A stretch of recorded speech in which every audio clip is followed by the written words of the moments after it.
Welcome बच्चों। आज हम आपको संस्कृत व्याकरण में धातु प्रकरण का अध्ययन करवा रहे हैं। सबसे पहले हम धातु की परिभाषा का अध्ययन करेंगे। क्रिया के मूल रूप को धातु कहते हैं। धातु अर्थात कार्य का करना या होना, अर्थात जो भी कार्य आप करते हैं जैसे पढ़ना, हंसना, बोलना, इसका जो मूल रूप होता है जिसमें किसी भी काल का प्रयोग नहीं होता, उस रूप को हम धातु कहते हैं। जैसे कि पठ पढ़ना, हंसना, वध बोलना, धाव दौड़ना आदि। धातु के दो रूप होते हैं, एक परिवर्तनशील धातु और दूसरा अपरिवर्तनशील धातु। भू जो भाव में प्रयोग होती है जिसका अर्थ होता है होना, गम जिसका गच्छ प्रयोग करते हैं जो अर्थ में होती है जाना, स्था जिसका प्रयोग आप दृष्ट में करते हैं जिसका अर्थ है बैठना, और दृश्य धातु पश्चिम में प्रयोग की जाती है जिसका अर्थ है देखना। ये सारी धातुओं का रूप परिवर्तित हुआ है, इसलिए इसे परिवर्तनशील धातु कहते हैं। अब अपरिवर्तनशील धातु वध बोलना, खाद खाना, धाव दौड़ना, चल चलना आदि, इसमें रूप परिवर्तन नहीं हुआ, इसलिए इसे अपरिवर्तनशील धातु कहते हैं। अब हम लकार के बारे में पढ़ते हैं। आपके कोर्स में 5 लकार हैं। इसकी परिभाषा देखेंगे। लकार काल का अर्थ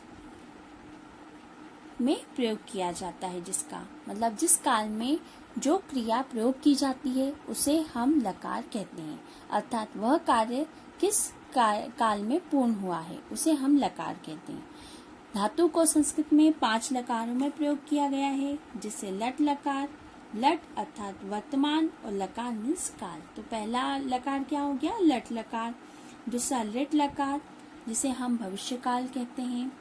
लंग लकार जिसे आप भूतकाल कहते हैं। लोट लकार आज्ञा देने के लिए जो प्रयोग किए जाते हैं शब्द, वो लोट लकार में प्रयोग किए जाते हैं। और विधि लिंग चाहिए अर्थ में, मतलब किसी भी नियम या विधि को बताने के लिए हम विधि लिंग का प्रयोग करते हैं। अब इन्हीं 5 लकारों में से हम 3 लकारों का अध्ययन करेंगे प्रारूप के साथ। प्रारूप का अर्थ आप समझते ही हैं, वो मेथड या वो प्रक्रिया जिसके द्वारा आप किसी भी धातु का प्रयोग करके, मतलब उसमें अगर आप किसी भी शब्द को मिलाएंगे या उसका प्रयोग करेंगे तो वो शब्द आपका बन जाएगा। उसका अध्ययन करेंगे, उसे समझेंगे बच्चों। धातु रूपाणी प्रारूप लेखन। सबसे पहले आप प्रारूप लिखेंगे। हमने ये चार्ट बनाया है, उसमें पुरुष 3 पुरुष दिए गए हैं आपको। प्रथम पुरुष, मध्यम पुरुष और उत्तम पुरुष।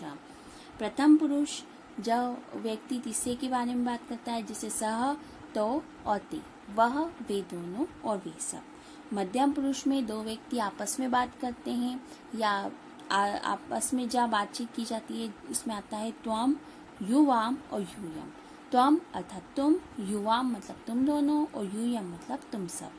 उत्तम पुरुष में व्यक्ति स्वयं की बात करता है, उसमें शब्द आते हैं मैं, अहम, हम दोनों, आवाम और वह सब, हम सब, तो वयम। अहम, आवाम और वयम। अब एक वचन जहाँ एक व्यक्ति की बात की जाती है, द्विवचन जहाँ 2 व्यक्तियों की बात की जाती है, और बहुवचन जहाँ बहुत सारे व्यक्तियों की बात की जाती है। तो प्रारूप में क्या है? प्रथम पुरुष में ती, तह, अंति। मध्यम पुरुष में सी, थह, थ, और उत्तम पुरुष में आमी, आव, आम। अब हम इस प्रारूप में कोई सा भी शब्द लेंगे, जैसे कि हमने शब्द लिया पठ। पठ का क्या होगा? पढ़ना। ठीक है, अर्थ होगा। अगर हम इसके आगे पठ यूज करेंगे तो क्या हो जाएगा? पठती, सह पठती, वह पढ़ता है, तो पठतः वे दोनों पढ़ते हैं, और ते पठंती, तो पठ में मात्रा लग जाएगी तो क्या हो जाएगा? पठंती। त्वम पठसी, सी लगाएंगे। युवाम पठत और यूयम पठत। फिर अहम के साथ आमी अर्थात पठामी लगाएंगे, पठ के साथ आमी मिलाएंगे तो क्या बनेगा? पठामी। पट के साथ आव मिलाएंगे तो क्या बन जाएगा? पठावह। और पट के साथ आम मिलाएंगे तो क्या बन जाएगा? पठामह। तो ये आपके शब्द तैयार हो जाएंगे। इसी प्रकार आपको आपके नोटबुक में शब्द लिखना है। प्रथम पुरुष चरति, चरतः, चरन्ति, चरसि, चरथः, चरथ, चरामि, चरावः, चरामः। अब हम लिट लकार में आएंगे, भविष्य काल में। इसी प्रकार इसमें भी पुरुष एकवचनम, द्विवचनम और बहुवचनम का प्रयोग किया जाएगा। अब इष्यति में अगर आप प्रथम पुरुष में इष्यति में पट मिलाएंगे तो क्या बन जाएगा? पट में ई की मात्रा लगाएंगे और इष्यति प्रयोग करेंगे तो क्या बन जाएगा? पठिष्यति, पठिष्यतः और पठिष्यन्ति। ठीक है, इसमें अर्थ होगा सह पठिष्यति, वह पढ़ेगा, तो पठिष्यत वे दोनों पढ़ेंगे, और ते पठिष्यन्ति वे सब पढ़ेंगे। त्वं पठिष्यसि तुम पढ़ोगे, युवाम पठिष्यथ तुम दोनों पढ़ोगे, और यूयम पठिष्यथ तुम सब पढ़ोगे। अहम पठिष्यामि, इष्यामि का बन जाएगा पठिष्यामि। इष्यावः का बन जाएगा आवाम पठिष्यावः हम दोनों पढ़ेंगे। और इष्यामः का प्रयोग क्या हो जाएगा? वयम पठिष्यावः हम सब पढ़ेंगे। यह आपका रूप लिट लकार का तैयार हो गया। अब इसको आप अगर रूप में लिखेंगे तो क्या लिखेंगे आप? पुरुषः एकवचनम, द्विवचनम, बहुवचनम। प्रथम पुरुष में चरिष्यति, सह चरिष्यति वह चरेगा, तो चरिष्यत वे दोनों चरेंगे, ते चरिष्यन्ति वे सब चरेंगे। मध्यम पुरुष में त्वं चरिष्यसि तुम चरोगे, युवाम चरिष्यथ तुम दोनों चरोगे, और चरिष्यथ तुम सब चरोगे। अहम उत्तम पुरुष में अहम चरिष्यामि मैं चरूंगा, आवाम चरिष्यावः हम दोनों चरेंगे, और वयम चरिष्यामः हम सब चरेंगे। अब तीसरा लंग लकार। तीसरी टेबल आपके अतीत काल की है, जो थोड़ी अलग प्रकार की है। इसमें अ स्वर जो है वो हर लकार के पहले या हर धातु के पहले प्रयोग होगा। जैसे कि हम बता रहे हैं, आपने टेबल बनाई पूरी, पुरुष एकवचनम, द्विवचनम, बहुवचनम, प्रथम पुरुष, मध्यम पुरुष और उत्तम पुरुष। अब आपको पहले स्वर दिख रहा है अ, फिर डैश दिख रहा है, फिर अर्थ दिख रहा है। अब आपने अ स्वर का प्रयोग किया, इसमें पठ लगाएंगे और त बाद में लगा देंगे। अ पहले और अत बाद में, और बीच में धातु। तो क्या बना? अपठत। इसी प्रकार अपठताम, स अपठत वह पढ़ चुका है, तो अपठत वे दोनों पढ़ चुके हैं, और अपठन वे सब पढ़ चुके हैं। ते अपठन अर्थात वे सब पढ़ चुके हैं। अपठत तुम पढ़ चुके हो, अपठतम क्या आएगा? युवाम अपठतम मतलब तुम दोनों पढ़ चुके हो। अपठत तो क्या आएगा? यूयम अपठत तुम सब पढ़ चुके हो। फिर अहम अपठम मैं पढ़ चुका हूँ। आवाम अपठाव हम दोनों पढ़ चुके हैं। और लास्ट में वयम अपठाम मीन्स हम सब पढ़ चुके हैं। अब इसी तरह चर की धातु लिखेंगे। प्रथम पुरुष में अचरत, फिर अचरताम और अचरन। मध्यम पुरुष में अचरह, अचरतम, अचरत। उत्तम पुरुष में अचरम, अचराव और अचरामः। ये आपके धातु रूप बुक में दे रखे हैं 97 पेज पर। उसमें से आप देख सकते हैं और प्रारूप लेखन आपको बता दिया गया है। ये आपके शब्द रूप है।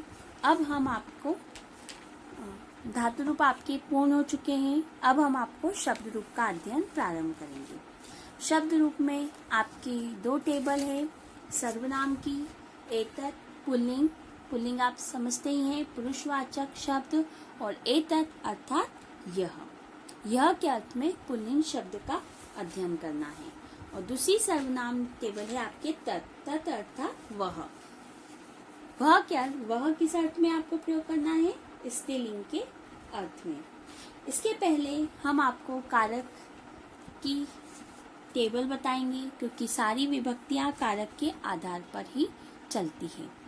जिसे कर्ता जो प्रथम पुरुष होता है उसका प्रयोग करता है ने के अर्थ में, द्वितीय कर्म होता है उसका अर्थ होता है को के अर्थ में, तृतीया का प्रयोग होता है से के अर्थ में जिसका अर्थ होता है साधन के तौर पे, चतुर्थी के लिए या को किसी को देने के अर्थ में प्रयोग होता है, पांचवी से के अर्थ में जिसमें अलग होने के अर्थ में प्रयोग होता है, षष्ठी में का के की का प्रयोग होता है, और सप्तमी में पर। यह आपके कारक विभक्ति का प्रयोग किया गया है। अब इसके आधार पर आप शब्द रूप पढ़ेंगे। जैसे एषः शब्द है जिसका अर्थ है यह। इसमें आपके प्रथम विभक्ति जो आपको मैंने समझा दिए सातों, संबोधन इसमें नहीं आता क्योंकि ये संज्ञा शब्द नहीं है। विभक्ति कारक समझा दिए हैं, एक वचन के लिए, द्विवचन 2 व्यक्तियों के लिए, और बहुवचन बहुत सारे व्यक्तियों के लिए। एषः का अर्थ होता है यह, एतो ये दोनों, और एते ये सब। इसी तरह एतम इसको। अब यह की जगह अपन क्या लिखेंगे, इस, और को कारक चिन्ह, तो इसको, इन दोनों को और इन सबको। एतेन इसके द्वारा या इससे, इन दोनों से और इन सब से।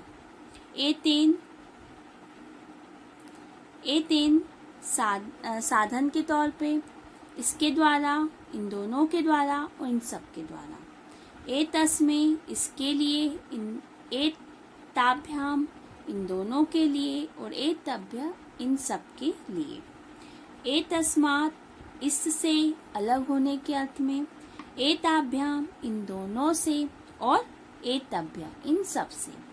एतस्य इसका या इसकी या इसको, एतयो इन दोनों को, और एतेषाम इन सबको। एतस्मिन् इसमें, एतयो इन दोनों में, और एतेषु इन सब में। यह आपकी पूरी टेबल किसकी हुई, एतत् की। एतत् का अर्थ क्या है, पुल्लिंग के अर्थ में शब्द जो प्रयोग होता है। कौन सा प्रयोग होता है, यह शब्द के अर्थ में पुल्लिंग का प्रयोग किया जाता है। अब हम आपको दूसरी टेबल बताएंगे, तत्। तत् कौन सी विभक्ति लिंग में प्रयोग हुआ है, स्त्रीलिंग के में, मतलब वह के अर्थ में। अब इसमें भी वह, सा मतलब वह, ते मतलब वे दोनों, और ता मतलब वे सब। ठीक है। और फिर ब ताम मतलब उसका के अर्थ में क्या क्या प्रयोग करेंगे आप, ताम। और ते उन दोनों का, और ताहा मतलब उन सब का। तया उससे या उसके द्वारा, ताभ्याम उन दोनों से, और ता भी उन सब से। तस्य उसके लिए, ताभ्याम उन दोनों के लिए,